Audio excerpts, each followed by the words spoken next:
아모스 8장에 아모스를 통해서 하나님께서 이제 마지막 네 번째 환상을 하나님께서 보여주시는데, 그 환상은 여름 과일 한 광주리 환상을 이제 보여주십니다. 여름 과일 한 광주리는 앞에 나온 메뚜기 재앙, 불, 다림줄의 환상을 보여주시고, 이제 마지막으로 보여주시는 재앙인데, 여기서 한 광주리에서 그 여름이란 단어가 나와요. 여름이란 단어가 나오고, 또 끝이다라는 게 8장 2절에 나오죠. 여기 보면 내 백성 이스라엘의 끝이 이르렀음즉, 요 단어가 나옵니다. 그러니까 그 여름이란 단어가 카이츠라는 발음이 나와요. 히브리어로 그렇게 나온답니다. 찾아보니까. 근데 끝이란 단어의 발음 보니까 캐치예요. 캐치. 카이츠와 캐치 비슷하죠. 여러분 히브리어를 보시면 특히 시편에 많이 나오는데, 그 히브리어에 나오는 그 알파벳을 순서로 하나, 그러니까 예를 들면은 누구의 이름이 있잖아요. 그러니까 이름대로 삼행시를 우리가 짓죠.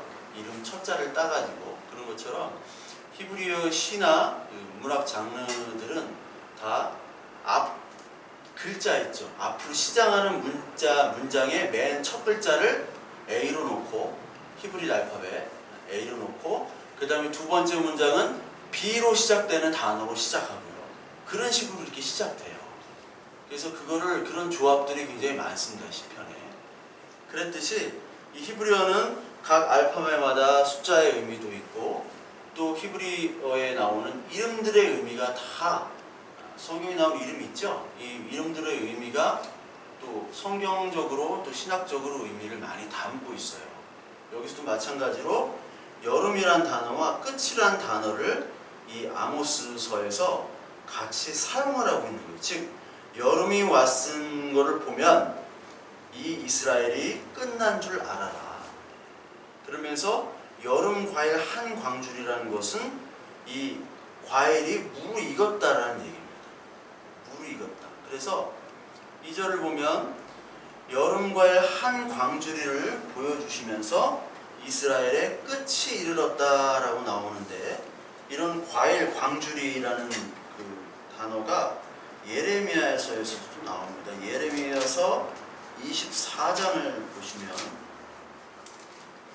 24장 1절부터 2절까지 보시면 바벨론의 느부갓네살 왕이, 구약성경 1088페이지입니다. 여호와김의 아들 여고냐와 유다 고관들과 목공들과 철공들을 예루살렘에서 바벨론으로 옮긴 후에 여호와께서 여호와의 성전 앞에 놓인 무화과 두 광주리를 내게 보이셨는데, 한 광주리에는 처음 익은 듯한 극히 좋은 무화과가 있고, 한 광주리엔 나빠서 먹을 수 없는 극히 나쁜 무화과가 있더라. 그리고 요런 광주리, 그러니까 좋은 무화과가 있고 나빠서 못 먹는 무화과가 있죠. 그러니까 우리가 그 여름이 끝이 왔다, 즉 이제 끝물인 그 과일들이 있잖아요. 네. 과일 가게 아르바 끝물인 그 과일들. 그러니까 한참 좋을 때는 막 싱싱하고 뭐 달고 맛있는데, 끝물에는 이제 맛이 없잖아요. 끝물로 가면은. 그래서 맛이 없어가지고 이제 팔리지도 않고 다 상한 것들, 그게 바로 여름 과일 한 광주리라는 표현을 이 하나님께서 아모스를 통해서 얘기하고 계십니다. 즉 이스라엘이 이제 끝이 왔다라는 거예요. 끝. 이제 용서가 없다. 그 7장에서 보면 다림줄 환상에서는 용서하지 않겠다라고 7장 8절에 나오죠. 내가 메뚜기 재앙이나 불의 그 환상을 보여줄 때는 내가 용서를 했는데, 다림줄에 와서 내가 용서를 하지 않겠다. 그러면서 지난 시간에 메네메네 데겔 우바르신을 얘기를 드렸죠.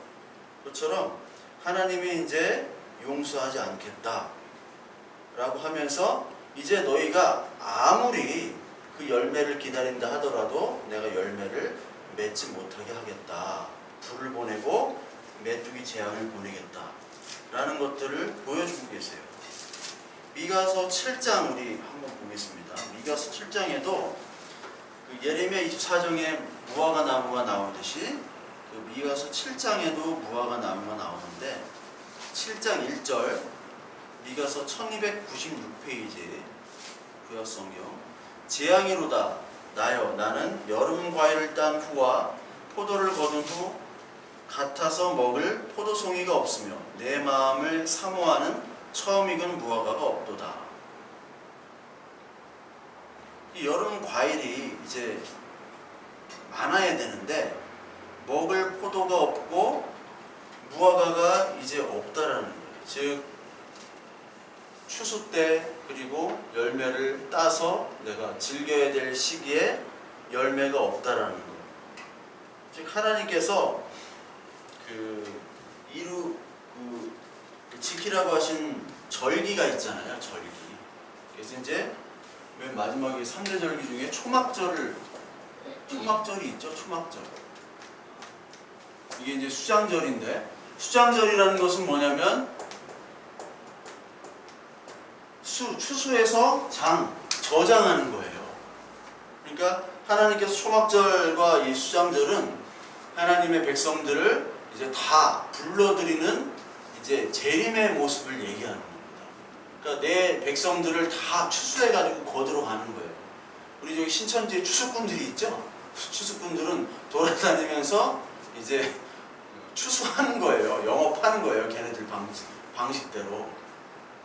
그것처럼 하나님은 우리를 이제 하나님의 자녀로서 이 땅에 살게 하시다가 하나님께서는 이제 불러오시는 겁니다. 그게 추수예요. 그러니까 절기의 의미가 있어요. 6월절은 예수 그리스도의 구원의 의미가 있잖아요. 내가 죽음으로 양을 죽임으로 구원. 그래서 이 마지막 수장절, 이 초막절은 예수 그리스도를 통한 거둬들임, 추수. 그러니까 예수님께서도 추수할 것은 많은데 일꾼이 없다라고 얘기하셨잖아요. 추수할 것들은 많은데 일꾼이 추수에 대한 것들을 얘기하고 말씀을 전해야 되는데 말씀을 전할 사람이 없는 거예요. 그 당시에 말씀을 전하는 사람들은 바리새 율법사들이었잖아요. 근데 바리새 율법사들이 말씀을 전해야 됨에도 불구하고 전할 사람이 없는 거예요. 오늘도 아모스가 이게 선지자도 아니잖아요. 아닌데 또 남쪽 유다 사람인데 북이스라엘까지 와가지고 전한다는 것은 추수할 때가 지났는데 이제 추수할 일꾼이 없는 거죠. 추수를 할 수 없다라는 거예요. 그 의미를 오늘 아모스에서 얘기를 하고 있습니다. 그래서 열매가 없게 되는 이 모습은 가장 사실 비참한 모습입니다. 열매가 없다. 열심히 농사를 졌는데 열매가 없는 것은 농부에게 비참한 것이지, 우리가 열심히 하나님을 섬긴다고 섬겼는데 나 너 모르는데, 예수님께서도 주여 주여 하는 자 막 외치고 주의 이름으로 병을 고치고 귀신을 물리치고 그리고 헌신하고 전도하고 했는데 나는 너를 알지 못한다. 불법을 행한 자들아 다 가라. 썩어져라. 이게 가장 안타깝잖아요. 너무 안타깝잖아요. 그러니까 그렇게 된다는 겁니다. 이스라엘 백성들이 지금 계속 예배를 드리고 하나님을 부르짖는데 너는 내가 거둬들일 추수의 열매가 아니야 라고 얘기하시면서 3절에 그날의 궁전의 노래가 애곡으로 변할 것이고 곳곳에 시체가 많아서 사람이 잠잠히 그 시체들을 내어버리리라 주 여호와의 말씀이니라 이렇게 얘기합니다. 이 이스라엘 북이스라엘 때가 여로보암 2세라고 얘기를 했죠. 여로보암 2세 때가 가장 그 북이스라엘 때 강성하다는 그 시기라고 말씀을 드렸어요. 그래서 이 이스라엘 백성들은 착각을 한 거예요. 이 여로보암 2세 이후에 더 강력한 왕이 나와가지고 다윗처럼 솔로몬처럼 우리가 부강한 나라를 이뤄서 우리도 애굽을 이기고 아수르를 이기고 신흥국가 바벨론을 이겨서 진짜 메시아, 그 우리가 기다리는 진짜 메시아 왕국이 도래할 것이다 라는 기대를 가졌을지도 몰라요. 왜? 막 이렇게 잘 되니까. 그렇잖아요. 인간적으로 잘 되면은 하나님의 은혜로 우리가 너무 잘 되니까 이제 곧 더 잘 되고 이제 하나님의 나라가 이 땅에 도래할 것이다. 온전한 하나님의 나라가 그렇게 생각할 텐데 하나님의 평가는 그날의 궁전의 노래가 애국으로 변한대요. 그러니까 너희들이 원하는 하나님의 나라, 하나님의 날, 주의 날이 임할 때 애국으로 변하죠. 그러니까 주의 날 우리가 많이 배웠잖아요. 여호와의 날. 여호와의 날에는 우리에겐 구원이지만 하나님의 자녀가 아닌 사람들에게 심판의 날이라고 그랬잖아요. 그러니까 그날에 너희들이 기대하고 소망하는 그 날이 파티 날이 파티가 아니라 애곡이고 내가 다 쓸어버리는 시체, 아무 소용도 없고 아무 쓸모없는 죽을 날이 될 것이다 라고 여호와께서 경고를 하고 계시면서 가난한 자를 삼키며 땅에 힘없는 자를 망하게 하려는 자들아 이 말을 들으라. 그러니까 아모스의 그게 정의잖아요. 정의. 정의, 공의. 공의를 많이 얘기했는데 이 정의, 공의를 실천하지 않은 거죠. 가난한 자를 삼키며 땅에 힘없는 자를 망하게 하는 자들아. 정의, 공의는 없이 즉 하나님을 사모하는 믿음 없이 그들의 행위 역시 정의나 공의와 이 사회적인 도덕에서 벗어난 행위들을 다 했던 이 백성들, 이스라엘 백성들. 이 백성들은 곧 망하게 된다는 겁니다. 죽인다는 거예요. 그러면서 5절을 보면요. 5절부터 6절까지 5절부터 6절까지 이 5, 6절의 말씀은 그 이스라엘 백성들의 위선을 얘기하고 있어요. 어떤 위선이냐면 예배와 절기를 드리면서 지금 이 사람들은 다른 생각을 하고 있다는 것을 하나님께서 얘기하시는데 우리 5절, 6절 다시 한번 읽어볼까요? 너희가 이르기를 월삭이 언제 지나서 팔며 안식일이 언제 지나서 우리가 밀을 내게 할꼬 에바를 작게 하고 세계를 크게 하여 거짓 저울로 속이며 은으로 힘없는 자를 사며 신한 켤레로 가난한 자를 사며 찌꺼기 밀을 팔자 하는도다. 자, 이 사람들은 지금 월삭은 이제 달의 첫째 날입니다. 첫째 날 이 언제 지내느냐, 그리고 안식일이 언제 지나느냐 이렇게 얘기하죠. 즉 이 말은 뭐냐면 월삭이나 안식일이나 월삭 안식일은 그냥 절기를 대표하는 거예요. 그리고 제사 예배를 대표하는 겁니다. 그러니까 이 월삭 예배 드리고 안식일 예배 드리고 제사 드리고 이게 좀 빨리 끝났으면 좋겠다는 얘기예요. 빨리 끝나야지 우리가 장사하고 밀 팔고. 근데 장사를 어떻게 합니까? 에바를 작게 하고 세계를 크게 하여 거짓 저울로 속이는 거예요. 우리나라가 지금은 그렇지 않지. 옛날에는 저울 달아보면 이미 눈금은 0인데 이게 벌써 한 200g, 300g으로 시작을 하잖아요. 막 옛날에 그렇게 많이 팔았잖아요. 저울 속이고, 그리고 뭐 한 대 주세요, 한 말 주세요 하면 적고, 과일 같은 거 사면 위에는 좋은 건데 밑에는 다 썩어 있고, 다 그렇잖아요. 그렇게 팔고 그랬잖아요. 근데 그렇게까지 하는 건 좋다는 거예요. 근데 예배 시간, 제사 드릴 때 이거 지겨워 죽겠는데 좀 빨리 끝나자. 그 얘기를 하고 있는 거죠. 지금처럼 예배 총 시간이 강남 같은 데는 1시간이 안 넘기잖아요. 1시간이 안. 설교 25분, 광고가 보긴 많아요. 10분 정도. 설교는 25분 넘어가면 안 됩니다. 찬양, 대표기도, 광고 다 합쳐가지고 1시간이 안 돼요. 50분. 그러니까 설교는 한 25분 끊고 나머지가 25분 정도예요.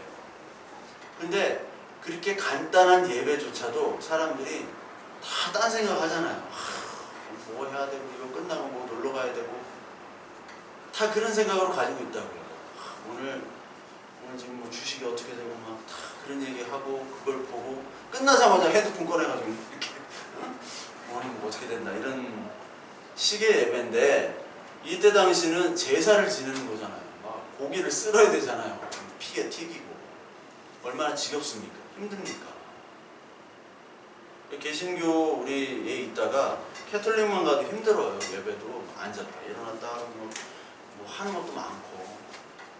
이 그리스 정교회는 서서 2시간 드려야 돼요. 앉지를 못해요. 거기 갔다 죽을 뻔했어요. 여행 갔다가 그리스 정교회는 어떻게 예배를 드리나 근데 문을 잠궈버렸어. 뒤에 어디 통로가 없어 막 그래가지고 예 구경 갔다가 의자도 없어. 미칠 것 같아. 2시간 짧은 게 2시간, 그냥 보통 3시간이에요. 서서 어떻게 하나 모르겠어요. 그러니까 그런 걸로 경건을 포장하는 거예요. 사실은 다.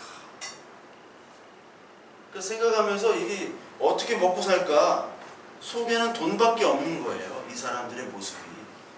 그러면서 은으로 힘없는 자를 사고 신한 켤레로 가난한 자를 사고 찌꺼기 밀을 팔자 하는도다.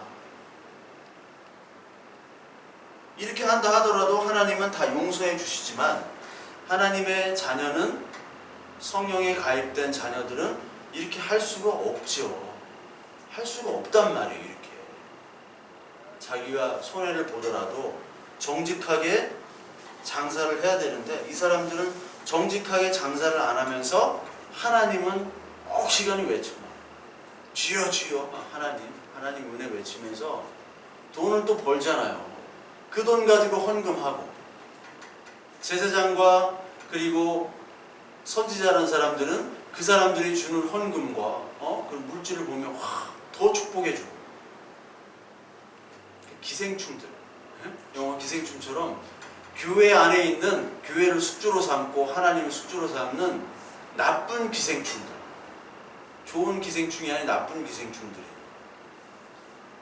오늘날로 말하자면 나쁜 목회자는 자기의 목회 성공, 목회의 야망이잖아요.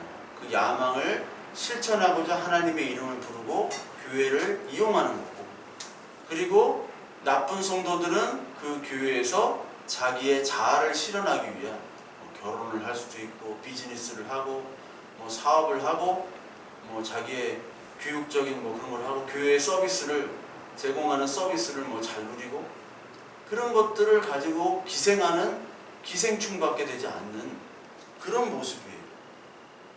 그러니까 이 기생충들은 에프킬라로 박멸을 해야겠죠. 하나님께서 에프킬라로 그냥 뿌려야 돼요. 하나님께서 그냥 뿌리지 않고 불로 라이터를 붙여가지고 이렇게 옛날에 라이터로 많이 했는데 에프킬라 따고 라이터로 확 불나가잖아요. 하면 안 돼요. 그렇게 이제 다 죽이겠다는 거예요. 하나님께서는 이렇게 하는 자들을. 그래서 하나님은 맹세를 하십니다. 7절에 여호와께서 야곱의 맹세를 두고 야곱의 영광을 두고 맹세하시되 내가 그들의 모든 행위를 절대로 잊지 아니하리라 하셨나이다. 절대로 잊지 않는다. 절대로 용서하지 않겠다 라고 얘기를 하십니다. 돈 버는 것만 생각하는 사람들, 자기의 자아 실현을 하나님의 이름으로 하려는 사람들, 그 사람들의 왕은 우리가 5절에 배웠듯이 식굿과 기운이었죠. 너희 왕은 사실 바알 맘몬이고 그리고 식굿과 기운이야. 내 놈들 정체가 바로 이거야.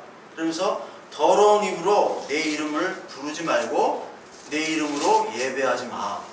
제사 드리지 마. 내가 너 다 용서치 아니할 거야. 라고 예수님께서 하나님께서 오늘 얘기하시고 신약에서 똑같이 예수 그리스도께서 얘기를 하시죠.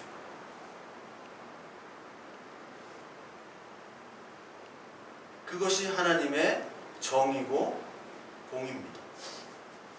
그래서 이 정의 공의를 많이 얘기하는 분들은 아모스서를 가지고 사회적 정의, 사회적 공의를 많이 얘기하세요.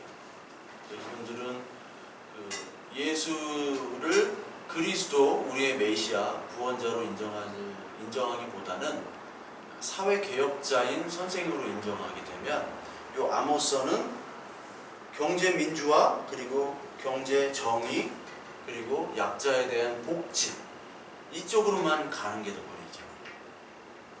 잘못된 거죠, 이것도. 그러니까 극과 극으로 자꾸 이해를 하는 분들이 있어요.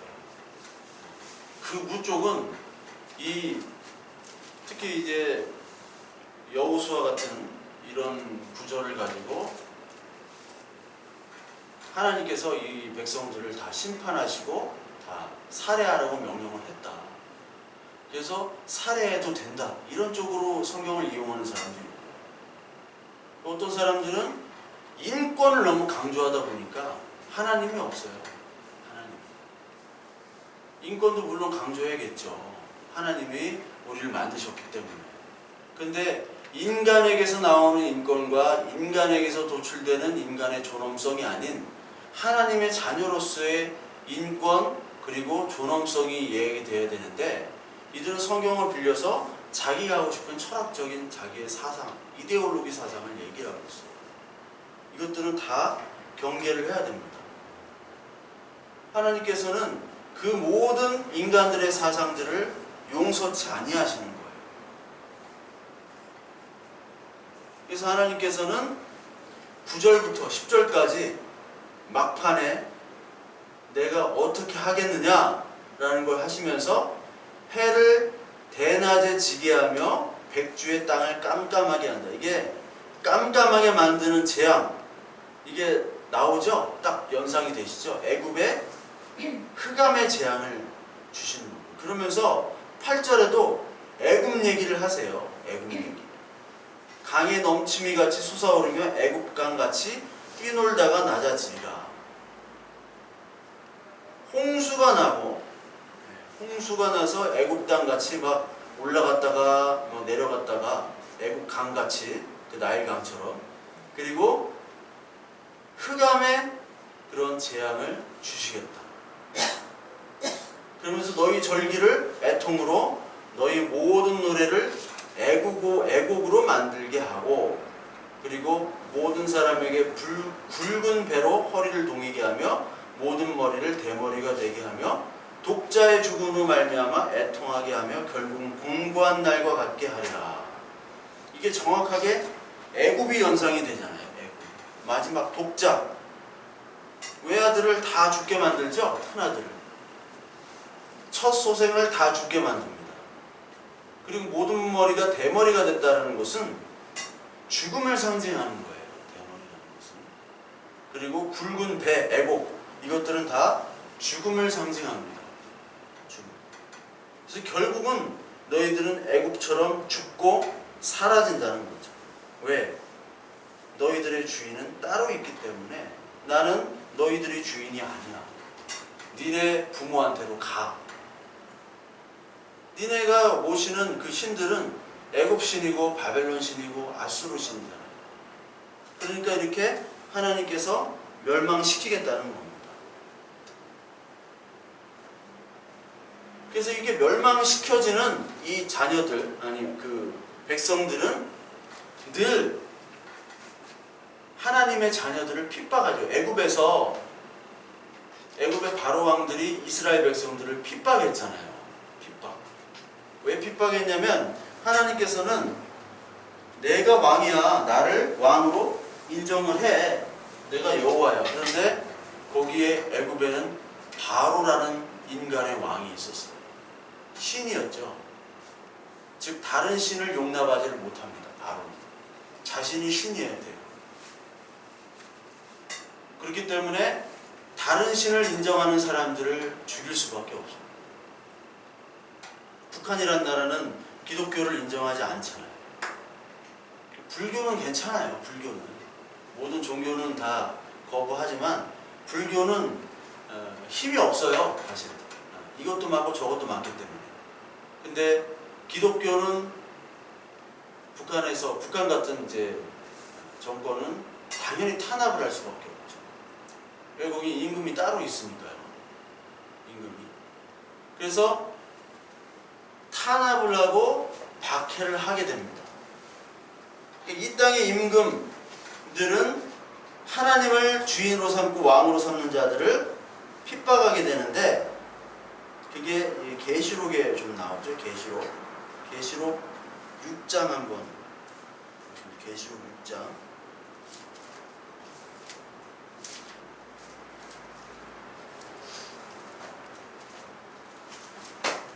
6장 15절에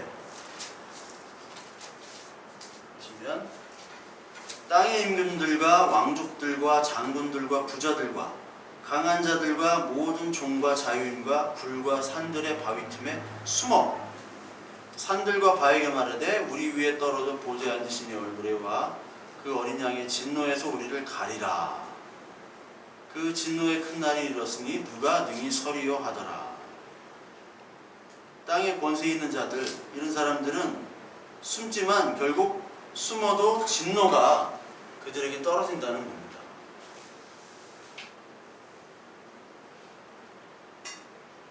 땅에 사는 사람들, 땅을 임금으로 사는 사람들은 이런 형벌이 있다는 거예요. 그러면서 이들은 땅에 살기 때문에 하늘을 이야기하는 사람들을 죽여요. 계시록 11장 10절에 이 두 선지자가 땅에 사는 자들을 괴롭게 한 고로 땅에 사는 자들이 그들의 죽음을 즐거워하고 기뻐하여 서로 예물을 보내리라 하더라. 두 선지자는 당연히 교회를 얘기하는 거고, 땅에 사는 자들을 괴롭게 하죠. 교회는 이 땅을 괴롭히는 집단이에요. 이 교회가 이 땅을, 교회가 이 세상에 뭐 칭찬을 받고 뭐 대통령이 주는 상을 받고 뭐 이런 거는 교회의 역할과 좀 다르게 봐야 돼요. 교회는 늘 하나님을 얘기하기 때문에 이 땅에 인간의 좋은 일들 있죠. 좋은 일들, 칭찬하는 일들을 반대해야 돼요. 왜? 하나님을 드러내는 일이기 때문에. 이 땅에 죄와 죄의 본질들을 얘기하기 때문에 그 죄의 본질들은 결국 인간이거든요. 그러니까 하나님을 가장 적대하는 적 그리스도는 인간의 휴머니즘적 사랑이에요. 뭐 인간의 막 죄악, 폭력, 이게 어떻게 보면은 하나님을 더 적대한다고 생각하지만 그거보다 더 큰 본질적인 적 그리스도는 인간의 사랑, 인간의 온유, 인간의 존엄성, 인간의 권리, 그리고 인간의 아름다움. 그거를 가장 극대화시킬 때 하나님은 사라져요. 오히려 인간의 죄악을 나타낼 때 하나님께로 돌아올 가능성이 훨씬 더 많습니다. 제가 기독교 영화제, 한국 기독교 영화제 심사위원이거든요. 심사위원. 모르셨죠? 내가 왜 예? 네, 심사위원이에요. 심사위원인데 5명인가 6명밖에 안 돼요. 다 그냥 출중하신 분들인데 내가 왜 거기 심사위원이 되는지 모르겠어요. 근데 저도 이제 영화를 많이 보고, 옛날에는 정말 많이 보고 그랬는데, 그 영화제 이제 심사를 하고 거기 뭐 주최하는 뭐 목사님 또 배우들은 권호중 씨가 심사위원 장인데, 영화제 위원장, 네, 영화제 위원장인데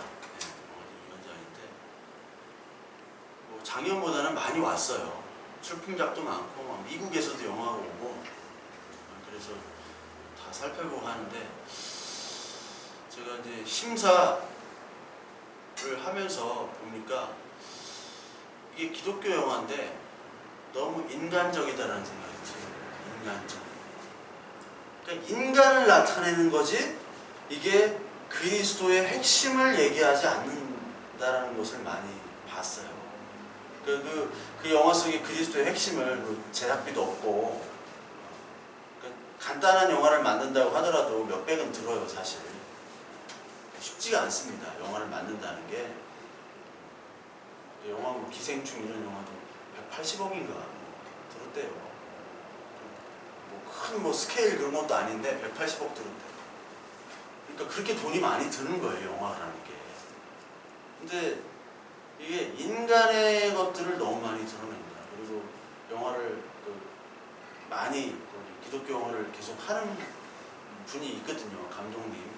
저랑도 이제 잘 아는데 그 감독님이 계속해서 영화를 만들어요. 만들고 뭐 저한테도 의견도 물어보고 그러는데 모든 게 다 인간의 포커스가 되어 있어요. 어떤 순교의 포커스, 어떤 목사님의 포커스, 그의 말의 포커스가 되어 있어요. 그래서 제가 이제 그 영화에 이제 간섭을 안 했는데 자꾸 그분이 자꾸 같이 영화 쪽으로 어떻게 하자고 나는 가만히 있는데 나 아무 말도 안 하고 1년에 한 번 그냥 영화제 가고 심사나 하고 그러는데 자꾸 그래가지고 나중에 만났을 땐 얘기를 드려야 될 것 같아요. 그분이 이제 영화, 그 기독교 영화 중에 이제 제자 옥하는 이런 영화 만드셨거든요. 기독교 영화는 그때 20몇만이 들어왔으니까 굉장히 흥행한 거죠. 다큐멘터리 영화로는 그 해에 2번째였어요. 첫 번째가 원앙소리였나? 원앙소리. 뭐 몇백만 들어왔으니까. 굉장히 흥행한 거였는데, 거기서도 그 목사님의 포커스를 맞춘다는 게 저는 별로 이렇게 탐탁치 않더라고요. 왜냐면 그 옥하는 목사님이 계셨으면 만들지 말라고 그랬을 거예요. 그분의 과도 많습니다. 공도 있지만 과도 많아요. 인간이 다 그렇잖아요. 모든 인간은 공이 있고 과가 있는데 그 사람을 대상으로 영화를 만들기는 쉬워요. 되게 쉽습니다. 왜? 제작하기 좋잖아요. 근데 창작물에다가 이 기독교의 복음을 집어넣는다? 이거 되게 힘든 거예요. 되게 애매모호해요. 거기서 어떻게 하나님의 뜻을 창작물에다 집어넣어요? 어떤 인물과 사건에 대해서 하나님의 뜻을 이렇게 집어넣는 게 훨씬 편하죠. 아무 소스가 없는데. 제작비도 없고. 그건 이해가 되지만 이제는 어차피 사람도 안 볼 거. 이렇게 안 보나 저렇게 안 보나. 하나님의 나타내는 그 복음의 핵심들을 좀 찝어내는 그런 영화를 좀 만들어야 되지 않냐. 인간이 아니라. 그런 영화에 포커스를 맞추려면 반드시 하나님의 말씀이 어떤 건지를 알아야 돼요. 근데 제가 거기 영화 만드는 분, 뭐 참여하는 목사님들, 뭐 신학자 보니까 하나님의 말씀을 몰라요. 그러니까 신학자나 좀 이제 영화 평론가면서 막 이렇게 하는 분들은 다 이거를 어떻게 보면 아까 아모스를 뭐라고 설명드렸어요? 아모스의 공의, 정의를 사회적 공의, 정의로 보는 분들이 있죠? 그런 식으로 막 복지제도 이런 쪽으로 막 생각을 하더라고요. 그게 아닌데 그래서 답답해 죽겠어 내가 그런 데 가면.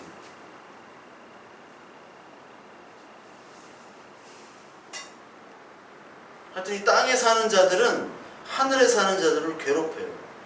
계시록 17장 2절 17장 2절에 보면 땅의 임금들도 그와 더불어 음행하였고 땅에 사는 자들도 그 음행의 포도주에 취하였다 하고, 땅의 임금들은 계속해서 음행의 포도주, 이 음행의 포도주라는 거를 막 타락한 음행 이런 것도 있지만 아까 말씀드렸듯이 인간을 얘기하는 게 음행이에요. 가장 큰 하나님을 얘기하는 듯 하다가 인간을 높이는 거. 그러니까요, 설교자를 띄우거나 아니면 설교자나 목회자나 그리고 모든 인간들을 하나님 대신 놓는 그것이 가장 큰 음행의 포도주를 마시는 거예요. 이게 땅의 임금들. 그러니까 교회에서도 임금을 세우는 겁니다. 어떤 목사라는 하나의 우상을 세우는 거예요. 그 우상을 세우는 것이 땅의 임금을 세우는 거고 땅의 임금을 섬기는 거예요. 그래서 교회에서는 절대로 모두 다 그냥 형제고 자매여야 돼요. 모두 다. 그래서 정말 막 난다긴다 하는 그런 뭐 은혜를 받았다고 하는 그런 목사님들이 있지만 그 목사 자체 역시 그 설교단에서 바로 사라져야 되는 거예요. 바로. 그 목사가 주인공인 순간부터는 그 교회는 이제 망하는 교회가 돼요. 외적으로는 커질 수 있지만. 계시록 19장 19절에 보면 또 내가 봄에 그 짐승과 땅의 임금들과 그들의 군대들이 모여 그 말탄 자와 그의 군대와 더불어 전쟁을 일으키다가 땅의 임금을 따르는 자들은 예수 그리스도를 믿는 자들, 예수 그리스도를 따르는 하나님의 자녀들을 공격합니다. 여기서 전쟁이 일어나는 거예요. 그래서 하나님께서는 이 아모스를 통해서 오늘 너희들 내가 애굽처럼 심판하겠다. 너희들이 스스로는 하나님의 자녀라고 생각하지만 나는 너희들을 애굽인이라고 취급을 한다는 겁니다. 이게 굉장히 무서운 얘기고 동시에 너무나 안타깝잖아요. 그러니까 유사 그리스도인이 가장 위험한 거예요. 유사 그리스도인. 그리스도인인 것 같은데 유사 그리스도인이면서 자칭 그리스도인이죠. 계시록에 나오죠. 너희들은 자칭 유대인이다.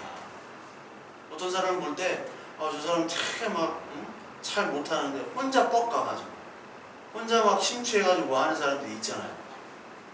저 사람은 참 못생겼는데 너무 잘생겼다고 착각하는 사람들이 있어요. 못생겼는데 막 이쁘다고 막 자화자찬하고 그런 사람들이 되는 거예요. 그런 사람들은 나중에 심판의 대가, 심판의 때가 이제 왔다라는 거예요. 그러면서 아모스를 통해서 외치게 하죠. 교회는 외치는 자들입니다. 외치는 자. 무엇을 외치냐? 하나님의 말씀을 외치는 거죠. 그래서 모든 재앙의 끝은 아모스와 우리 8장 11절부터 14절까지 나오는 하나님 여호와의 말씀이 사라지는 것. 이것이 모든 재앙의 끝입니다. 우리 사사기에 넘어가가지고 사사기 다음에 사무엘이 나오죠. 사무엘이 사사입니다. 사사. 마지막 사사예요. 그래서 이 사울 왕이 나오기 전까지는 사사기로 봐야 돼요. 책은 사무엘 상이지만 사사기. 이 사사기의 특징은 자기 소견에 옳은 대로 행하는 거잖아요. 자기 소견대로. 그 사람들은 자기 소견대로 자기 소신껏 믿음을 가진 사람이에요. 믿음이 없다고 생각하는 사람이 하나도 없었어요. 나는 하나님을 정말 사랑하는 사람이야. 하나님이 나를 정말로 사랑하셔. 그렇게 믿고 행동했던 사람인데 하나님의 평가는 네 소신, 네 마음대로 소견에 옳은 대로 행한 자다 라고 얘기를 하시면서 이 사무엘이 어릴 때 그 선지자 제사장이 누구였습니까? 엘리였죠. 엘리 제사장인데 엘리 제사장 때 하나님의 말씀이 없었더라 라고 나오잖아요. 없었더라.